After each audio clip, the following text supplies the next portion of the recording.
welcome to True Grit and Grace. Today on the show, I have Damon West with us today, and I'm so excited to share his story because he's turned tragedy into a triumph and he empowers others to do the same. From being sentenced to life in Texas prison to being a college professor, his story is just he's featured nationally, globally. He's a sought after motivational speaker and he has got a book. I've got the book right here. He's the author of several books, but I have enjoyed The Coffee Bean for Kids. I wanted to get this for me and my daughter. And so you are passionate about sharing your coffee bean lesson, and I'm so excited to have you here and share that with us. So, Damon, thank you so much for being here with us. Anyway, thanks a lot for having me today. I mean, and thank you for your time. I mean, it's the most precious thing you have, and you're sharing it with me today. So I truly appreciate that. I'll be honest with you, I couldn't wait to do this show because the one time you and I got to talk, we got together because Catherine Gordon was like the bridge between us here. But you and I hit it off immediately. Started talking about recovery. I mean, Well, we got a recovery, lot in common. and we do have a lot in common. And I mean, thankfully we got that recovery stuff in common. Sounds like we got the addiction stuff in common too, but it's good that we have the recovery because I mean not everybody makes it into recovery. And it's something that, and I know with you it's the same with me, is that it's the most important thing in my life is my program recovery. So getting a chance to talk about it, it keeps me sober. So thanks a lot for the Yeah. opportunity to stay sober today. Oh, thank you. I was really looking forward to connecting with you and thank you for saying that. It does. You never know when you share your experience how it can impact someone else's life. They might hear it and go, "Oh, well, if they overcame addiction, maybe I can too." I had so much shame around my addiction, and so much shame also that my brother is in prison because of his addiction and what his addiction led him to. And I always thought, I will never tell anybody, but we're only as sick as our secrets, right? Like Right. if the truth will set us free. And so I think it's important to share that. And so when we connected through our good friend Catherine and John, she reached out and she told me, "You have got to meet Damon. You would love him. You've got to meet him." So we got to talking, and I was like, "Oh my goodness, I have to have you on the show to share your experience, strength, and hope." Because I think right now, so many people are struggling with what's going on, and addiction and alcoholism has just blown up because people don't have a lot of tools to handle the stress, anxiety, sadness, or shame. And so they, like you and I both, did turn to addiction. I started drinking for my pain because I couldn't, no treatment was helping me for CRPS. And I thought, well, this is working, and it worked until it didn't. But I would love for you to share your story. It really touched me, especially since my brother is in prison. They don't mess around in Texas, man. They're like, "You gonna do the time." So I was like, Yeah. wow, you're a blessed man. You are a miracle that I'm even getting to sit here and talk with you like this. No, I'm truly grateful, and I think that's that's the thing. I mean, it comes back to that program recovery, waking up in a spirit of gratitude.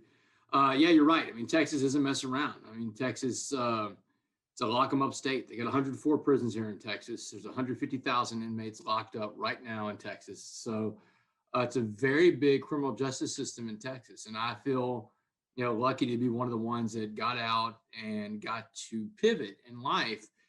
But again, it goes back to putting things in the right perspective. And that program recovery, you hit it on the head a while ago. You talk about tools. You have tools with which to live your life by. And so many people right now, Amberly, especially with what's going on with the pandemic, you're right. I mean, they're coming in need. And America's really got to change its attitude towards two different things, I think. And then we'll get into the story, but you kind of struck a chord there.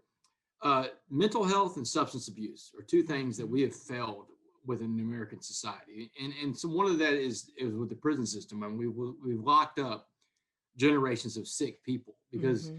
we don't really know what to do with people that are suffering from the disease of substance abuse. I mean, the disease of addiction. Um, we currently incarcerate a lot of people that are sick, and not just sick from substance abuse, but sick from mental health. So we've really got to work on those two things in America. But anyway, I'll tell you all about inside the prison system when we get into the story. Yeah, well, I think I was listening to one of your interviews and I just wanted to hug your mom for the advice that she gave you when you were getting sentenced after Oh your yeah. court day. Oh my goodness. But please take us back to the time because you were you were an athlete. You had everything going for you. And what happened? And I mean, I guess a good day to Mm. start this off. In my book, The Change Agent, starts off with the prologue is May 18th, 2009. So on May 18th, 2009, Amberly, I'm standing in front of a jury in Dallas County. And this jury has just listened to 6 days of overwhelming evidence of my guilt of the crime of engaging in organized criminal activity. I was a meth addict and a criminal mastermind of a burglary crew that had been burglarizing homes in Dallas, the uptown neighborhood of Dallas. You call them the uptown burglaries. It's one of those crimes that I Wow. identify with the name. Yeah. Was that like in Uh, Highland Park area or something like that? Definitely Highland Park, uptown, nicest parts of Dallas, University Park. I mean, the burglary crew was breaking into people's houses all over that area. And, I had lived in uptown before whenever I was a stockbroker and living in Dallas as a stockbroker. But when I was a broker, I got hooked on meth. 2004, one of the other brokers introduced me to meth for the first time. And I lost everything. So I wait, when gave, they introduced you to meth, what did they say? Hey, this is going to make you do more and feel better, or how did you get hooked on So that? I was passed out of sleep at work one day. I worked for UBS, United Bank of Switzerland, right there in the University Park in the Park Cities area, Dallas, and passed out of sleep. This other broker comes up, sees me sleeping. I'd been up for a couple of days partying. I was big into cocaine back in '04. So Oh, I've been up for a couple of days partying. This other broker comes up, sees me sleeping.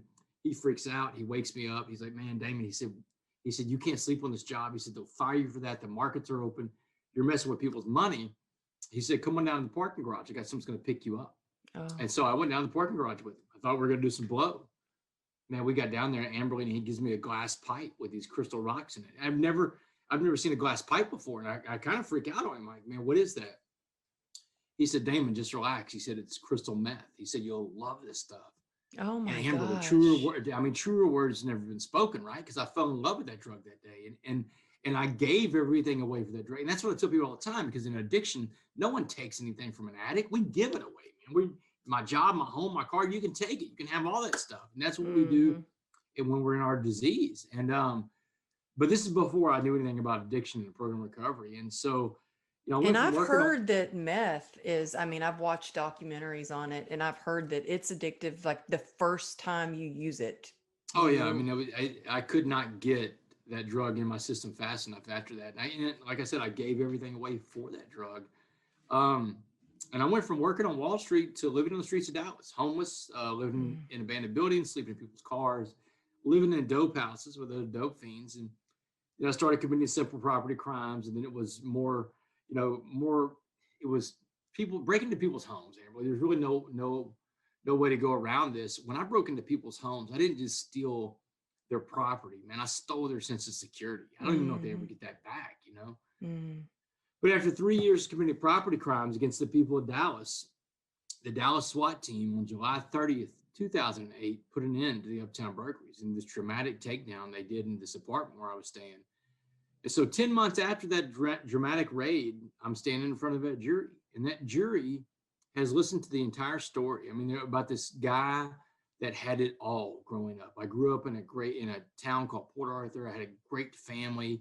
My dad was a sports writer. My mom was a nurse, had an older brother, younger brother, great athlete. I mean, star quarterback, played Yeah. football, college football scholarship. I mean, everything. I mean, and after college, I went to work in Congress. I worked for a guy running for president. I worked on Wall Street. I mean, the jury had heard so much, and it made them so angry with me because of this. I mean, they're looking at a guy that had everything, and They went But to deliberate. addiction does not discriminate. Like everything that you're saying, it doesn't matter who you are, what the kind of family you come from, what you've done.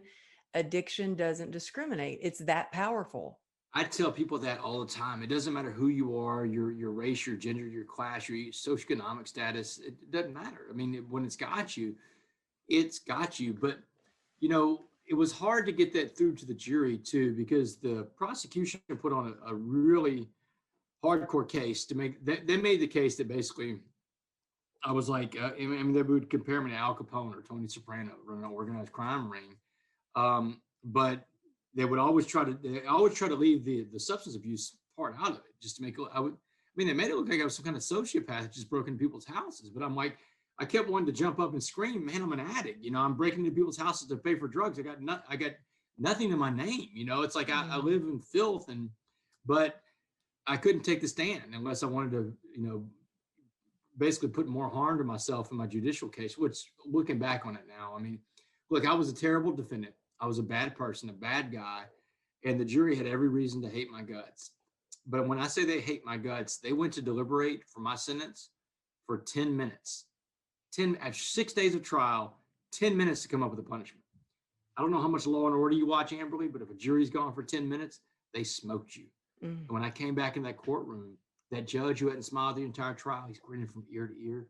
And he said, Damon Joseph West, you are hereby sentenced to 65 years in the Texas Department of Criminal Justice. 65 years. So that prison system you were talking about, I got a chance to see prison from the worst possible side, the life sentence building, because the jury sentenced me to life that day. So really my story kind of starts on May 18th, 2009, when that jury had sentenced me to life in prison. And right after the trial was over, my mom and my dad, they're going to give them one last visit with me. And it's, they've got me in this little side room with a bulletproof glass right there. And my mom really lays down an ultimatum that day. She says, look, debts in life demand to be paid. And she said, you just got hit with one hell of a bill from the state of Texas. She said, but you owe your father and I a debt too, because we gave you all the opportunity, love, and support to be anything you want to be in life. She says, so here's the debt you're going to pay to your dad and I. When you go to prison, you will not get in one of these white hate groups, one of these Aryan Brotherhood type gangs, because you're scared, because you're the minority in there. She said, it's not going to work. You were never raised to see race, and you're not going to start now. And so she said, you will not get any tattoos while you're inside that prison. So, and I show people my sleeves all the time. I mean, I was in prison for almost 10 years. And, those guys want to tattoo every inch of your body in the joint. And you know what? Like seeing my baby brother and it's heartbreaking, by the way, to see my brother through the glass with shackles on. And he's like a different person. I mean, going in, he was doing meth. And so he was a rail. I'd never seen him so skinny and sickly. And now all he does is work out. So he looks healthy, but he's tattooed, like completely tattooed. And I'm like, I asked him, I was like, how do you get tattoos in prison? He does his own. He does art. He's got pen pals. He does their face on him. I don't know what all tattoos he has now, but the last time I saw him, it was a lot. You want to tell you how to make tattoo ink? Okay, so yeah, here you go. Here's something for your listeners they probably never hear on your show. So these guys in prison are very resourceful. I've never seen. Oh, I can't believe the stories that I hear. How resourceful. They're like MacGyvers in there. So I had a buddy that was he was a tattoo artist in there, and so what you would do is they take these little rubber shoes that you come in. They call them Jackie Chan shoes. These little rubber shoes that you slip on. And inside your cell, you have a bunk bed made out of metal. You have a desk that's made out of metal. And then you have a toilet. It's basically an aluminum toilet, sink, contraption all in one. 10 by 12, real small space. So what they would do is they would take those little shoes and they would set them on fire. And it's a rubber shoe that's set on fire, first of all, and they make the flame come out of they start the fires out of the light sockets. Because if you have two pencil leads, and a piece of metal, you can start a fire out of your light socket. So that's what they do to get the little flame going. Then they set the shoe on fire, and the shoe will just billow up a bunch of smoke, a bunch of toxic dark smoke. This is burning rubber, by the way. Yeah. And that smoke collects underneath the table, and it has that soot that comes up, when it collects like that. And then they put the shoe out. They throw the shoe in the toilet, and then they scrape the soot off from underneath that table into this big bowl, and they mix it up with dandruff shampoo and I think water, and that makes the Indian ink. That's how they make ink for their tattoos. I mean, Oh, literally, it's burnt like rubber, toxic. like toxic. Yeah, like really toxic. That, or you can also take make a candle out of like hair grease and put a wick in the middle of the hair grease, make a candle out of it, wrap up newspaper around it, and the heat will melt the ink off the newspaper, and the ink will fall into like a heap down there at the bottom. So you just got like a newspaper left with no ink on it. It just drops the ink off. Wow. Yeah. So And so everybody listening, I suggest you try the newspaper trick and let me know how it goes. No, I'm yeah, kidding. but it's I'm kidding. I mean, that it's whole, good that we can like laugh about these things because for a long time I just cried. I just yeah, cried, and I can't imagine your poor mom. I know my mom went through hell and still does, that my brother's still locked up, but I mean, the fact that your mom knew to tell you, you are not going to get tattooed, you're not going to join gangs in there, you are going to be a good person. And that was like, wow, that she knew to say that. yeah. And I mean, that was her deal. She said, she told me, she said, Damon, you come back as the man we raised, or just don't come back at all. So it's really tough love coming from my mom. And, that's what she's like, hey, do you understand, Damon? I mean, don't just shake your head. Yes. Do you understand this debt you're going to pay? And I was like, yeah, Mom, I got it. But I mean, Amber, what do I know? I'm a white middle class guy in America. What do I know about the penitentiary, right? I've never been to prison. I don't know anybody that's ever been to prison before. So I got back to my pod in Dallas County Jail, and I'm asking all these guys that had been to prison before, how am I going to survive? What am I going to do? And every guy I talk to, black, white, Asian, Hispanic, they're telling me the same thing. You got to get into a gang, Wes. You can't survive without a gang. They tell you they tell you that lie. They tell everybody the gang is your family. The gang will protect. The gang will love you. All lies. Well, it wasn't a lie. It was the fact they said you're going to the worst part of the Texas prison system, where everybody in the building you live on has a life. They call it the life sentence building, and they were right about that. And what was that called? What building was that?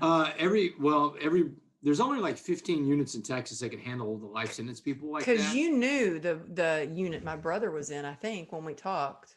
Yeah. And so I mean, there's 104 prisons. There's only like 15 of them that can handle new life sentences like that. And they have a building. Everybody's got their own building. They send the life sentence building. Most of the time, you'll see it's a building called 7 building or 8 building, and it's on the other side of the unit. It's like separated from the rest of the prison. It's like Alcatraz. You just go into this one building and you don't get to leave the building. You don't even come off the building for 5 years.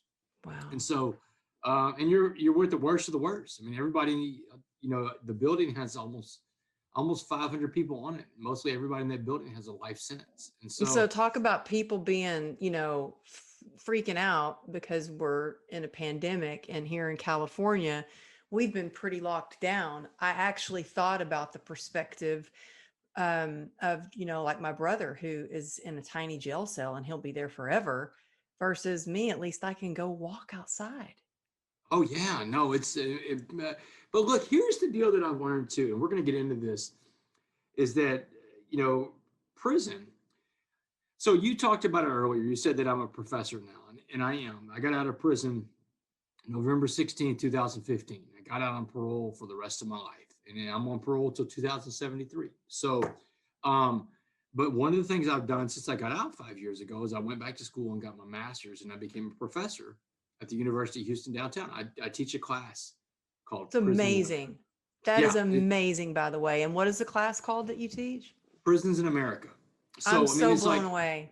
yeah, it's like, what world is that happening? I mean, like, I was in a prison in America 5 years ago serving life, and now I teach the next generation of criminal justice practitioners about prison in America. But I can tell you with authority, Amberly, it's that the hardest place to do time in America, the toughest prison in this country, is the prison in your mind.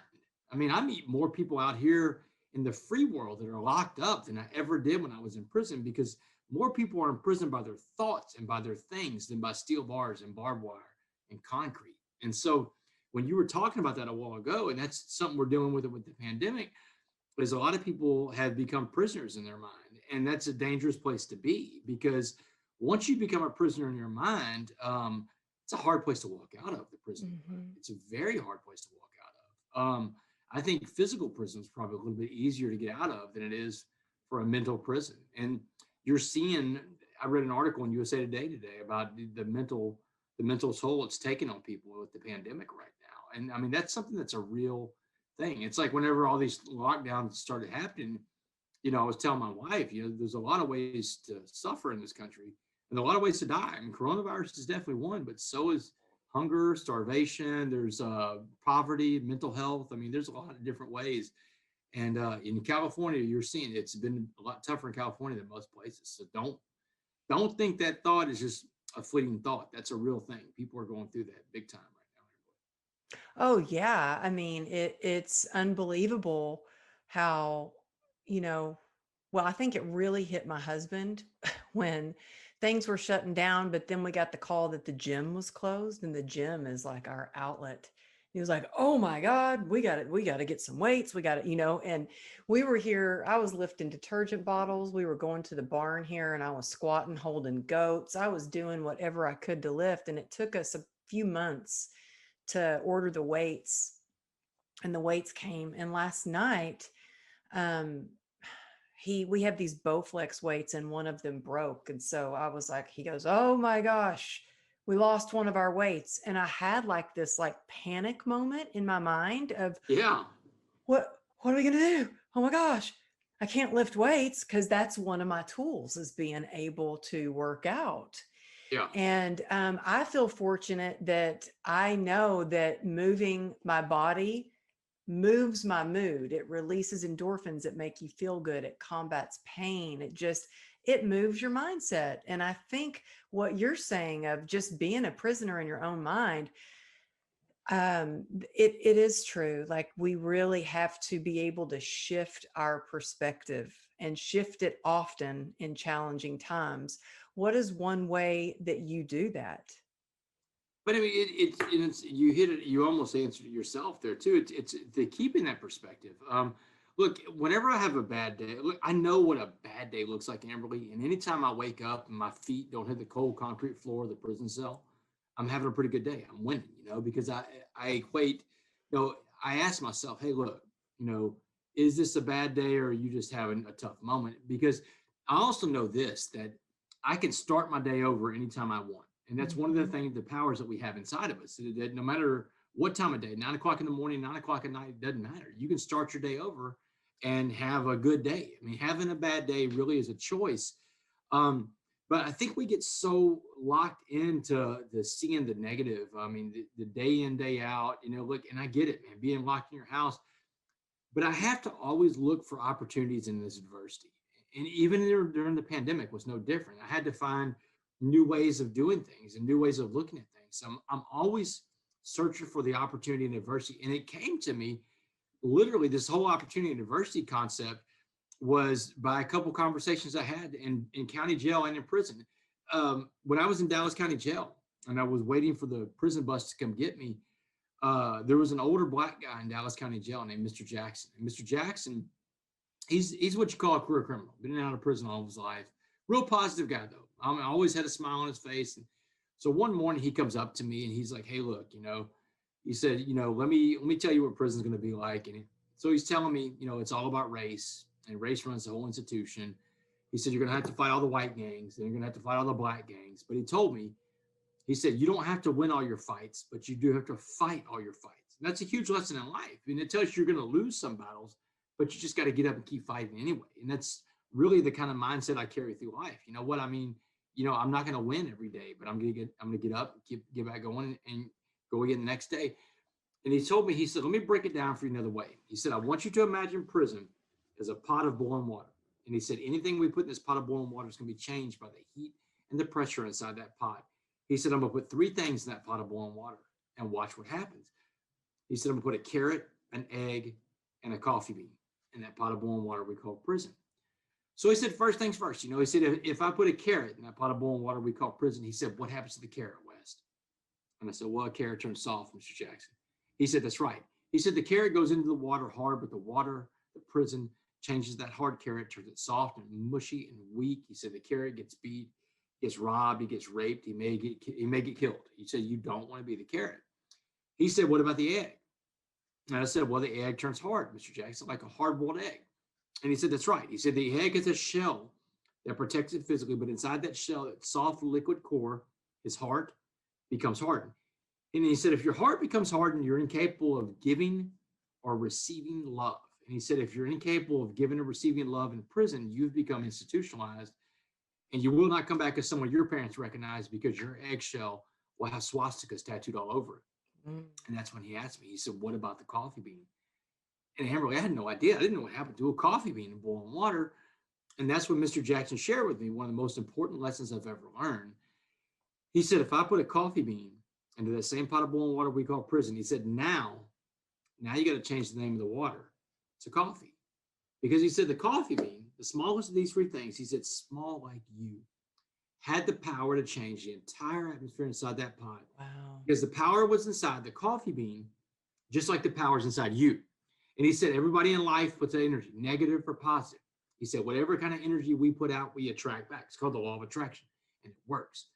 He said, so if you want to walk around prison all the time with a frown on your face, you want to look hard, he said, you're going to attract the hardest inmates into your life.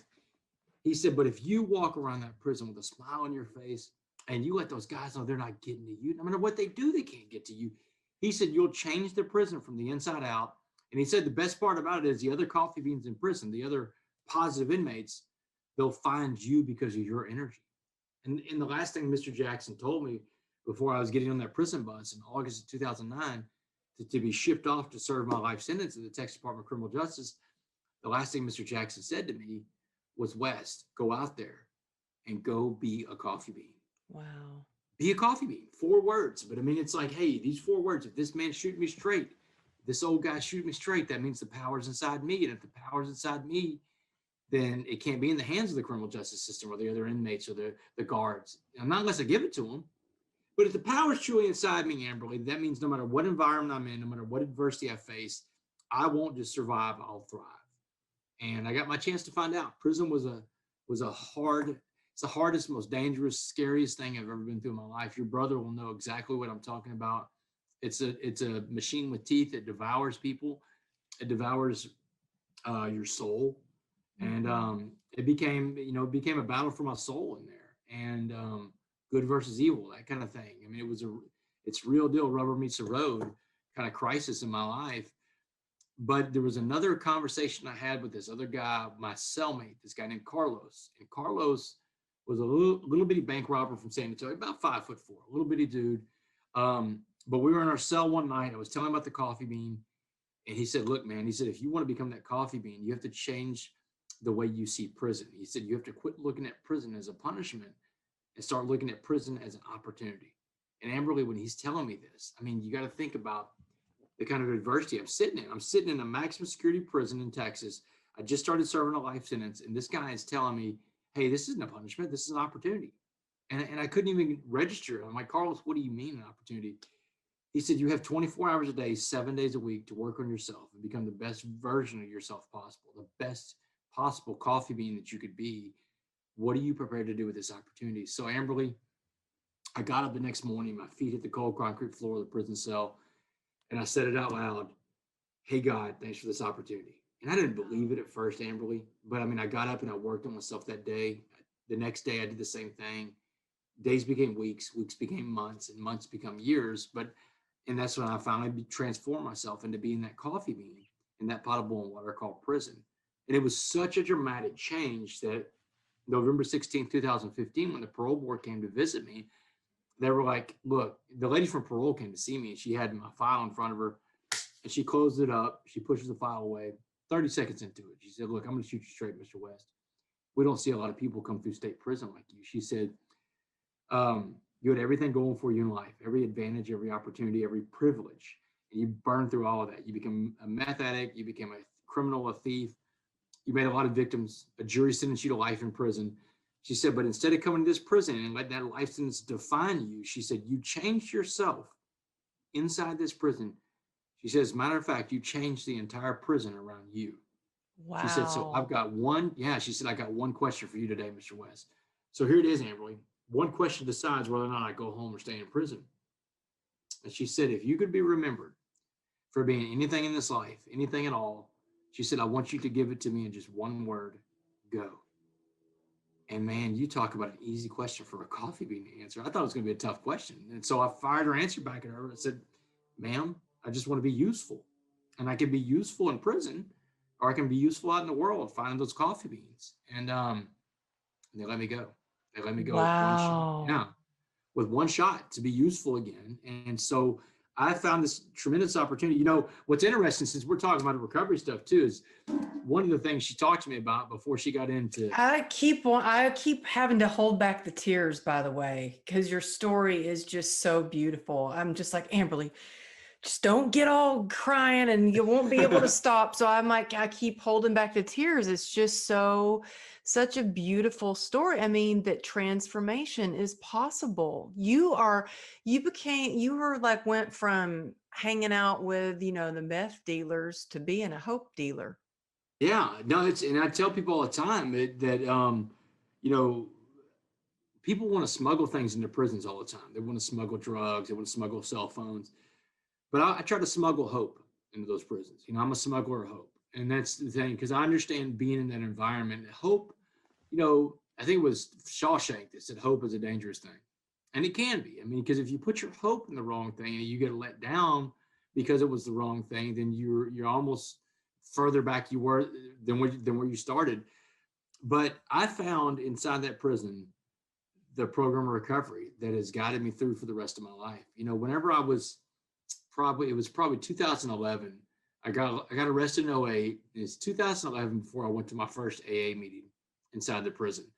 And we would meet every Wednesday morning in the Chapel of Hope. And they would bring a meeting in. And we would start our meetings off with the Serenity Prayer. You know, the Serenity Prayer, real beautiful prayer. That's my favorite It's, prayer. I have it written on a board, a placard right over here in my office.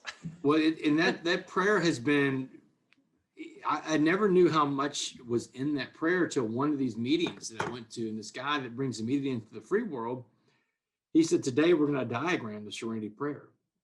And so we're in the chapel. He draws a line. He have a chalkboard behind him. He draws a line from one side of the chalkboard to the other. And he said, that line represents God's line. And he said, the first part of the prayer, God grant me the serenity to accept the things I cannot change. He said, the things you cannot change, Damon, are on God's line. And God's line, he said, it's bigger than the chalkboard. It's infinitely long, one horizon universe to the next. And he said, every time you try to touch something on God's line, you've hurt yourself and you hurt other people because you're not God and God doesn't need you to play his role. You know, stay off of God's line. He went and erased a little inch out of that line and he held his fingers up an inch apart. And he said, the second part of the prayer, the courage to change the things I can. He said, if God's line is infinitely long, your line is to scale 1 inch of that infinitely long line. He said that little 1 inch line, he said, was humility, because humility, he said, was being right sized. And when we're right sized, then we can be useful to other people again. He said, on your little 1 inch line are the things you can change, the courage to change the things I can. He said, there's 4 things that you can change, 4 things that God gives you to work on every day. That they're the 4 things you control in this life. And he said they are exactly what you think, what you say, what you feel. And he said, most importantly, everybody's going to see what you do, your actions, what you think, what you say, what you feel, and what you do. He said, if it's not one of those 4 things, then God controls it. But he said the last part of the prayer was the most important for us addicts, is the wisdom to know the difference between that big line and that little bitty line. And so there's so many times a day that I have to remind myself, Damon, that's not on your line. That's not on your line. That's powerful. Yeah. And just learning what was on my line was so important. And that helped me navigate prison. It helps me navigate life to this day, because I mean, if I can stay on my line, then I can be useful. If I can stay on my line, then I'm of value to other people and I can stay sober. But it's when I get off of my line. You know, you're asking me a while ago about how do you do it every day. And that's one of the big things, is knowing what's on my line and what's not on my line. And because you'll go insane, you'll go mad if you try to control things that you don't control. You have absolutely zero control. During the pandemic, Amberly, I mean, the World Health Organization, the White House, the CDC, none of these people called Damon West to say, hey, how do we fix the pandemic? And I had all the answers. No one called me though, right? But so it's like I couldn't focus on the decisions that were being made that I didn't agree with. I just had to say, okay, well, how do I respond to this? Because we control our responses and we control our emotions, but it's when we let go of those things that we become those prisoners. And so, this Serenity Prayer, that program recovery, the lady from parole even asked me, she was quizzing me on the different steps in AA because she saw all my stuff in my file that I go to AA. I think she's like, well, what's the 8th step? You become willing to make amends to all the people that you've harmed. But yeah, that program recovery is such a valuable thing because it gives me those tools to live a normal life with Amberly. I can't talk about it enough. Yeah, and I wondered how you felt about, you know, they're not supposed to share AA on radio or TV or any media. How do you feel about that? Yeah, look, I mean, I step in that pile every time. I mean, I do it, but I do want to give the disclaimer. I don't speak for AA. I don't represent AA. I'm not. Um, I think anonymity is a choice, Hmm. and I think that there's two I schools think of thought. more people are starting to speak out about it. There's a lot of people because it was like, it's anonymous. Nobody needs to know. I don't want to tell about my recovery. Um, but then there's a lot of people, I think, because of social media, especially, are really wanting to like scream it off the rooftops, because it has saved their life.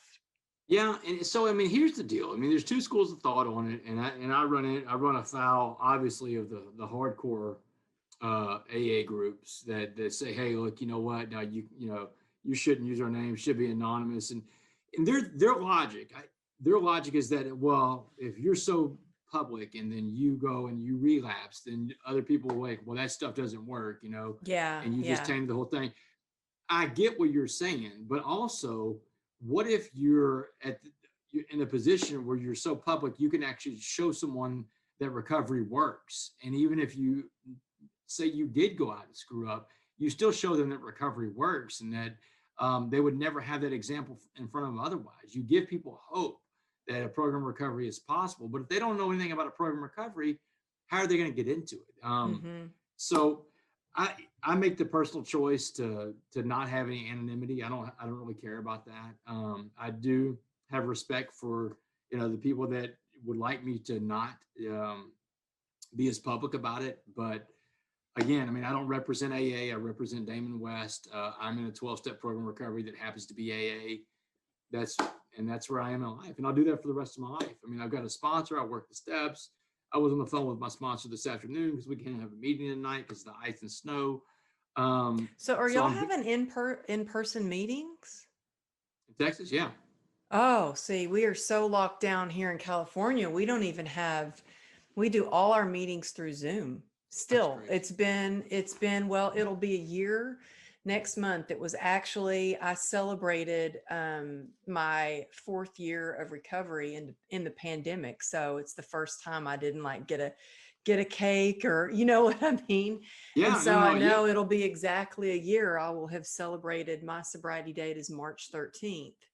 And so, Oh, God willing, 5 years I'll have, or March 13th, I'll have 5 years, but it'll be my second time um, on Zoom.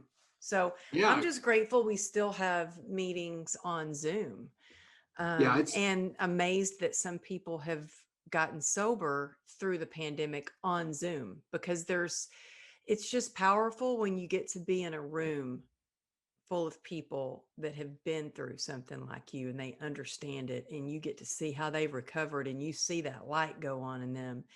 Now, when you first were in prison and that you had the opportunity to go to a meeting, how did you feel that first meeting you went to? Were you like, did you get filled with hope? Were you, because when I first went to my first meeting, I was like, oh, it gave me hope. I felt safe. I felt like there's a solution. But I was I'm going to tell you. So you know, it was August of 2000, July of 2011, July August that time of 2011. It was the summer of 2011. I had a cellmate at the time that's a big cocaine dealer. And he'd get wired up on coke every night. I mean, it would live in a little 10 by 12, Amberly. I mean, this is like the worst place to do coke in, a little 10 by 12, and you can't go anywhere. I mean, but this guy would get jacked up and get high every night. He'd be bouncing off the walls, cleaning the floor with the toothbrush. We had a clean cell, but I mean, Yeah, but the cell yeah. was clean. Oh my God. It's like, dude. So I'm laying there one night and I'm sober still at this point. Now, look, I got taken into sobriety at gunpoint on July 30th, 2008. A SWAT team takes me in, and that was the last time I've ever drank or done drugs again. I mean, ever drank or done drugs. And I've sworn off doing anything, but I mean, I don't really have a program of recovery. But I mean, I'm one of those guys that picked up the Bible. I could quote chapter and verse, and I'm watching my cellmate bouncing around this coke, and I thought to myself, Damon, you used to love cocaine. And I looked over at the little tray of cocaine he had in the cell. I'm like, I bet you could do some of his cocaine and everything. You'd enjoy it some more. And then I stopped and I'm like, what the hell, Damon? I mean, you're serving life in a Texas prison because of substance abuse, because of drugs, and you're sitting here thinking about doing a drug now.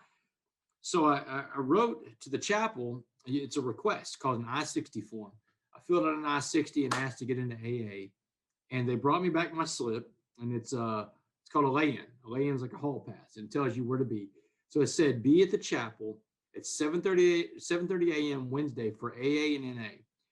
So I got my little pass, and this is the mind of an addict. We're crazy people, right? We have all these crazy thoughts in our heads.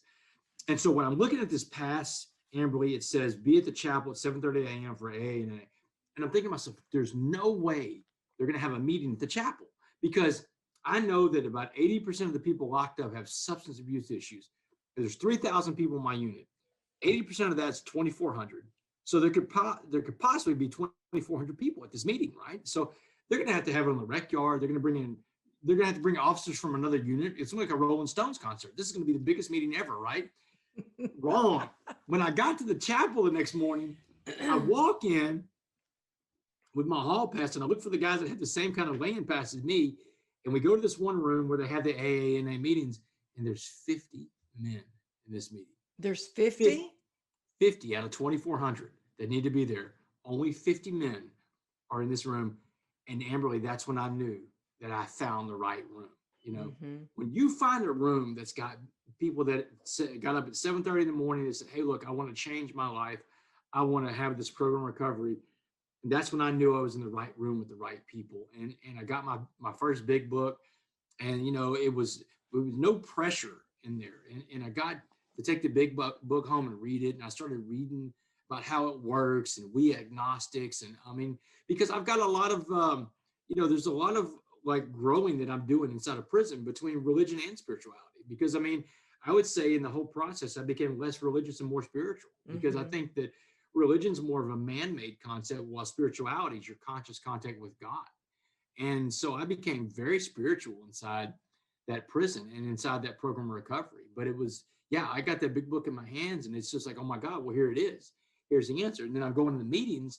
And the cool thing about the meetings was that I still find to this day is that no matter when I'm in a meeting, I hear something that can help me. Somebody's going to share a story with something happened in their life. And my meeting is a very blue collar group. I mean, these are people, a lot of them are ex-cons just like me, and they're in there, and we've got this same shared experience and this same shared misery, but we all got to the same place because of the same shared program of recovery. The big book was written in 1938, and so it's such a powerful testament to what we're capable of doing when we put God or our higher power first. And that was And a that very God big deal. can lift the obsession of the Absolutely. mind, because it's not just a physical allergy. It's really the obsession of the mind that really takes over. And if we go into meetings with an open mind and look for the similarities other than the differences, and I think that really in everything in life, if we could do that, if we could look for the similarities, if we could search for the good, and it would change our life. I would love if everybody knew the 12 steps, I think it would just make people better people, because it's such great advice. In fact, I just did an interview last week, and the guy I was interviewing, he didn't know I was sober or anything. And he started saying, well, what you just reminded me of, he said, it really reminds me of Alcoholics Anonymous 12 Steps of Recovery. And he went on, and I was like, oh, how does he know so much? So when we finished the interview, I said, oh, are you a friend of Bill's? And he goes, huh? I'm like, are you in the program? He goes, oh, no, I've just done a lot of studying about different practices and Wow. spirituality. And I said, oh, well, if somebody asks you if you're a friend of Bill's, that usually means from the Yeah. program. They're in the program. It's the Yeah. undercover way of saying you in the program, And so, but he went on a spiritual quest, and he really viewed, out of all the different things that he's learned, as the 12 steps of Alcoholics Anonymous being one of the most powerful ways to live by, spiritual principles to live by. That was episode with Mo Rock that was just released last week, so February. Yeah, so now to this day, you've still stayed in the program. You go out and do a lot of speaking. Then you meet somebody named John Gordon. Oh man, it's so wild, Amberly. I mean, just the way that that God has worked in my life like that. And but that's the thing about, you know, real quick, what you said is important. I think everybody should have to work a program of recovery, the 12-step program of recovery. Everybody should work the 12 steps by the time they're in the first or second grade. Because what it does is it teaches you about things about like being accountable Mm-hmm. and working through, whatever your shortcomings are, working through those don't hold you back. And if you owe an apology, you make it. Mm-hmm.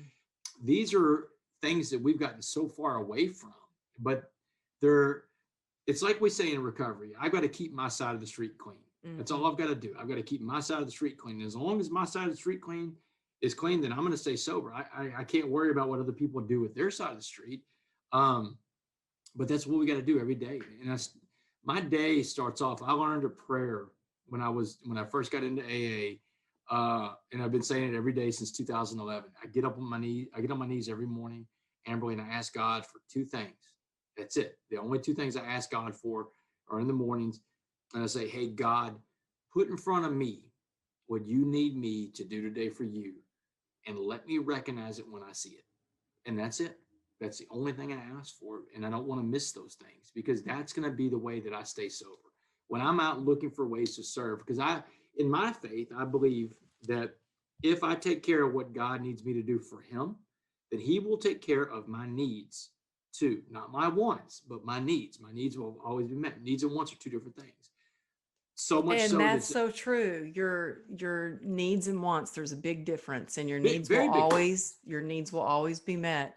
I believe that too. And then there was a quote I was trying to find that I love, because Russell Brand, who talks a lot about recovery, said, coincidence is God's way of remaining anonymous. That's from Albert Einstein. But I like to follow a lot of what Russell Brand shares, because Yeah. he says it like it is. But yeah, I think it would be incredible if all people could know the 12 steps, and really take some accountability and make Oh yeah. amends and keep their side of the street clean. And because I know, if I have to work my program and connect with God first thing in the morning, because my disease of alcoholism is doing push-ups Yeah. right Oh here yeah. in the background, Absolutely. just waiting for me. And Absolutely. I never know when, if I tell myself I got this, I never know when I might be walking down the aisle at the grocery store and see a nice cold bottle of Chardonnay that calls my name. I want to be grounded enough and connected enough that I don't have to, I can keep on walking, you know? Yeah. And I think that because my sponsor shares with me how she had 10 years of sobriety and she stopped working the program, she got kind of like not in the middle of the group. I got in and I got in the middle. I was like, I don't want to be taken out. I don't want to be lingering back here and be Yeah. taken out somehow or left behind. I want to be in the middle and be strong. And I think that because she shares with me that she went out after 10 years and it was just so easy because she kind of stopped going to meetings, she stopped sharing, she stopped doing and sharing in meetings, that Yeah. Yeah. it was easier to go out. And so I don't want that. That put a healthy fear in me. Like, I don't Yeah. want that to happen. But it was, I'm not going to lie, it was really hard for me because, my husband is, well, he's retired now, but a lieutenant commander with a highway patrol. And so his idea of an alcoholic or a drunk would be somebody that he arrested on the street, not his wife. Yeah. And I was doing it to cope with pain, to try to numb out the physical and numb out the emotional pain that went along with everything. And so I hid a lot of it from him, and there was a lot of shame there. There was a lot of shame. I remember telling him that I was going to go to a meeting, and he was like, "Well, what if somebody sees you? What if somebody from the gym sees you there?" Because he knew, I was a fitness trainer. And so I was like, Yeah. how could I be a fitness trainer and drink, you know? And I said, well, honey, if somebody sees me there, they'll be there for the same reason. Yeah. It's Easy as that. yeah, it's kind of like, people seeing each other in the liquor store. They're there for the same. They're there for the same reason. Yeah, no, that's interesting. You said that. Yeah, there is a lot of shame that I think people associate with it, but once you understand that, I mean, everybody's suffering through something, Amberly, and the ones that are really lucky are the ones that have gotten into a program recovery somehow. I mean, you made it there. It's a Um, miracle. It's really yeah, miraculous because not many people do. And there's a lot of people that are suffering. So, anybody who's listening today, I think the hardest thing for me to do was to reach out, was and admit that I had a problem. But when I did, oh my gosh, it was like just a load off my back. right. Like I didn't have to hold everything up and try to pretend like everything was okay. And so if anybody's listening and they're like, oh, I'm struggling with this, reach out. Reach out. Yeah, I ended up Googling a 12-step program just to find a meeting. I tried to get somebody to, I called somebody who I knew was in the program and I didn't hear from them again. So I ended up Googling it and found a meeting that I could sneak to, because here I was sneaking my drinking. Now I'm going to sneak to get recovered. And I wanted to get a few under my belt before I told anybody that I was doing that. And I think deep down, I didn't know if I could do it. I really was worried that I wouldn't be able to stop drinking because I couldn't do it on my own. I tried and it just yeah, didn't work. right. And And it's the thing that I mean, drinking and drugs are not the problem. It's never been the addict's problem. That's a symptom of the problem. That's mhm. we're doing that to cope with something else that's going on in our lives. And one of the things I heard, it was my sponsor.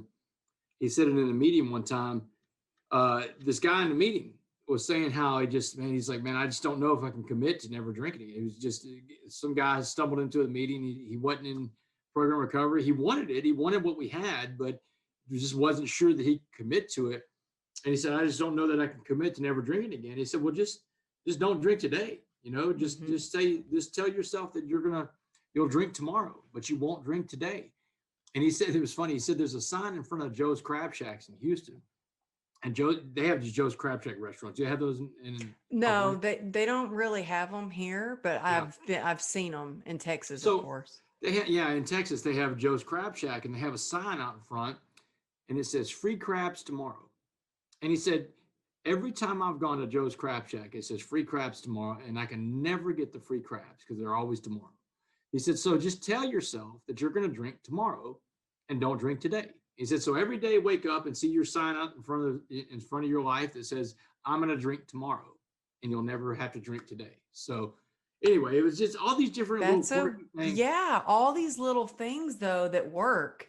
Yeah, And some of the things that are known in recovery, like one day at a time, keep it simple, let he go, does it. let God, all those things, they carry through in your life. And it doesn't just apply for me for staying sober. I apply those things in everything I do. Sometimes my husband will say, oh, well, did you get to this? And it's something that's a month away. And I'm like, honey, I got to focus on today, right now, and really Yeah, do one day at a time. I will yeah, get to that. But, and I think that for me at first, it did work to think of one day at a time. yeah, Because with anything, I mean, gosh, when I've had clients that are like, oh God, I don't know if I can commit to never eating sugar again, or I don't know if I can commit to, if you think of the big picture of the rest of your life, or like if somebody's wanting to lose 100 pounds and you're like 100 pounds and you're just like, no, think of 1 pound at a time. yeah. So it really helps to keep it in that perspective like that. Well, so do you have a morning ritual that you do every morning that gets you grounded and helps with your sobriety? Yeah, I mean, that's and then I'll get to John Gordon as far as after Oh this, yeah, but yeah, yeah. I it's want to like, hear about but Mr. John Gordon. but the recovery stuff is so. I mean, because I know that people listen to this podcast, and somebody's going to get something out of that. So that's why I always try to share that message whenever I'm in the right kind of audience for that. Yeah, my morning ritual. Look, I mean, I say my prayer and get my day started like that every single day. Usually a cup of coffee after that. I mean, that whole coffee bean thing, that's not just a philosophy. That's, man, I love coffee. So, I mean, and I'm a pretty high strung guy. I make a cup of coffee nervous. But so yeah, I start my day off like that. But then you know what, but I've got to actively go look for ways to serve after that. I mean, I'm really trying to find ways to be useful in society. Um, and during the pandemic, that meant that, I had to do it from afar. But one of the things I tell people all the time is that you have to work out on yourself every day in three areas: spiritually, mentally, and physically. And so these are the three areas. It's just not negotiable. That's I'm going to have to work out in those three areas every day. My spiritual workout is, getting in touch with God, waiting for my instructions from God, put in front of me what you need me to do for you. My mental workout, that's all the books I read, the videos I watch, the websites I go to, the social media I consume. What am I posting? What am I reading? You are what you eat, not just about food, but everything you put in this big brain of yours up here. And then physical is, taking care of yourself, eating the right foods, getting enough rest, getting exercise every single day, because you've only got one body in this life. You know that. I mean, so spiritually, mentally, and physically, I'm working on myself every day, and that usually happens early in the day. Yeah, and as you're saying that, this season 2 of the podcast is all about mind, body, and spirit transformation and what you can do. And I have to say, I have been sucking at the physical part of it. And I mean, that's what I did for a living for years, was do a lot of physical stuff. And I eat pretty healthy, but lately, and this is my fault, I've been making my plate way too full. And so I have been crazy. I've been my phone tells me how much screen time I've been doing, and I've been doing like 10 hours of screen time, which is crazy. It's good if it's the mental part and you're learning or you're Yeah, reading or whatever, or if I get to spend time with you and I'm learning, and I even took notes as we were talking. But it's like that physical part, we have to move our bodies. Everything is yeah. connected. You move our bodies, it moves our mind. And I love that you wake up and pray. I do the same thing. And then I'm dying to know about the story about John Gordon. So I met Dabo Sweeney at an award show. Dabo was the head coach at Clemson. At an award show in Houston in January of 2017, there were 8 coaches in the room that night. I meet every single coach. They all turn me down, tell me no. I'm about to walk out the door and quit because of, all the other coaches have told me no. But I'm like, you know what? No, that last coach, just stick around. He's going to tell you no to your face, then you can go home. So I met Dabo Swinney and made the pitch to go talk to his team. He said, hey, we'll be in touch. But it felt more like a no. But it ended up being the biggest yes in the world because Dabo calls me up a few months later, brings me out to speak to Clemson. After I speak to Clemson in 2017, Dabo gets on the phone with Nick Saban and all these other coaches around America. And all these other coaches are calling saying, hey, Dabo said I got to bring you in. So Dabo totally transformed my life. He put me in a position to go out and share my message with the world. And a year after that, it was 2018. I got a phone call out of the blue from John Gordon. And I know who John Gordon is. I mean, he's the Energy Bus guy. I follow him on social media. I listen to all his Yeah, videos. anybody who is in the thought leadership, self-development, motivational speaking, leadership, they know who John Gordon is. Yeah, Like you know who absolutely. John, yeah. But my question was, how does John Gordon know who I am? So I asked him, I'm like, John, how do you know who I am? How'd you get my number? And he said, Dabo Swinney. He said, I was just in Dabo's office, just got done talking to the Clemson football team. And all Dabo could do was talk about you and that coffee bean. Wow. He said, they got shirts at Clemson, Damon, says, be a coffee bean. He said, the motto for Clemson's football team is be a coffee bean.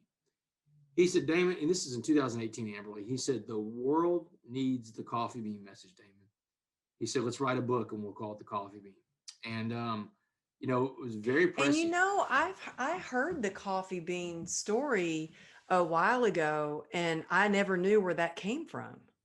Yeah, I mean, look, I got it from a guy in Dallas County Jail. Who knows where he got it from, and on and on and on. But John, John is a John knows what he knows how to work at his craft, which is that positive development in people. And he told me, he said, look, I looked it up. There's nobody that's ever written a book about this. There's nobody that's ever used this message at this level.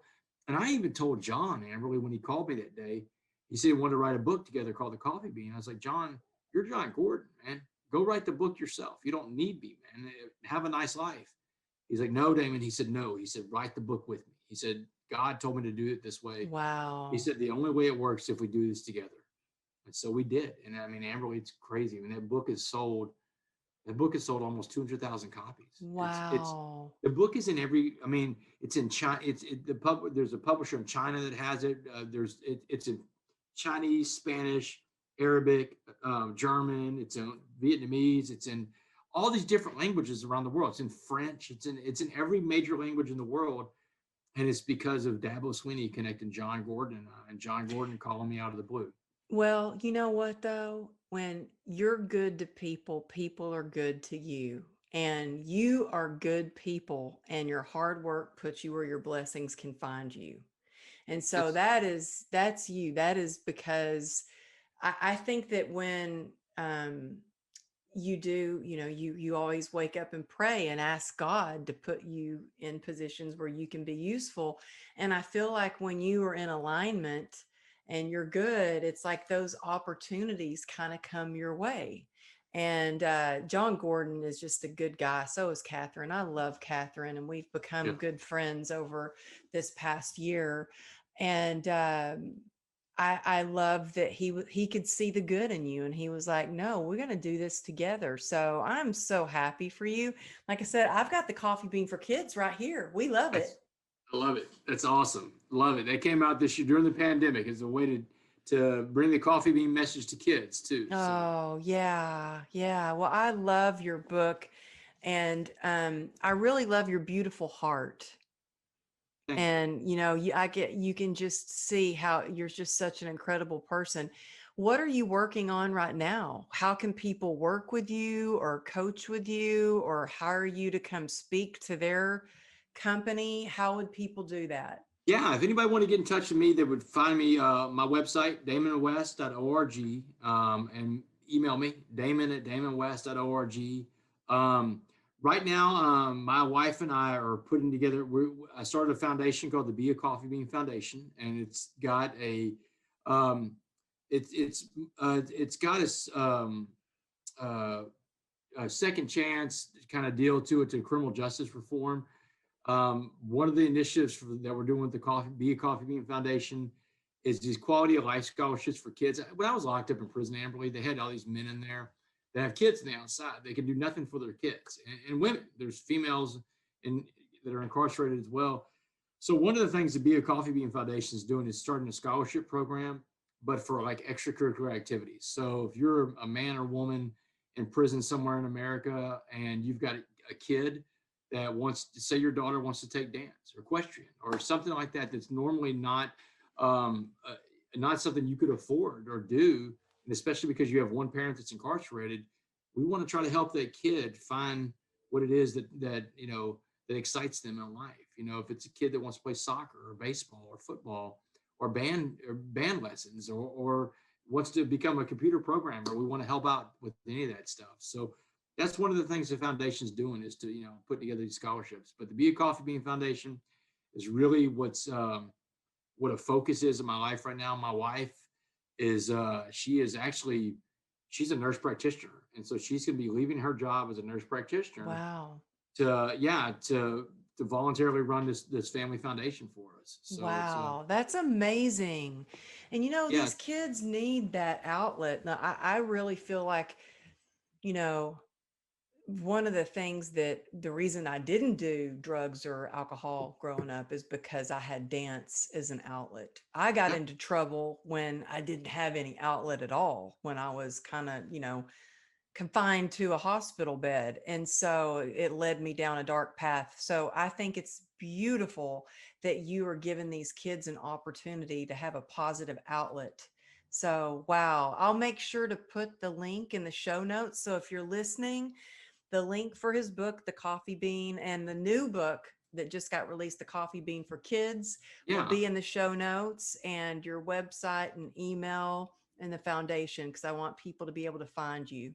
Yeah, and the links, you can buy the books anywhere books are sold. Amazon, Barnes and Nobles, anywhere books are sold. The Coffee Bean, The Change Agent, The Coffee Bean for Kids. Yeah, I got mine on Amazon. I know some people don't like to go to Amazon, but it got to me like the next day.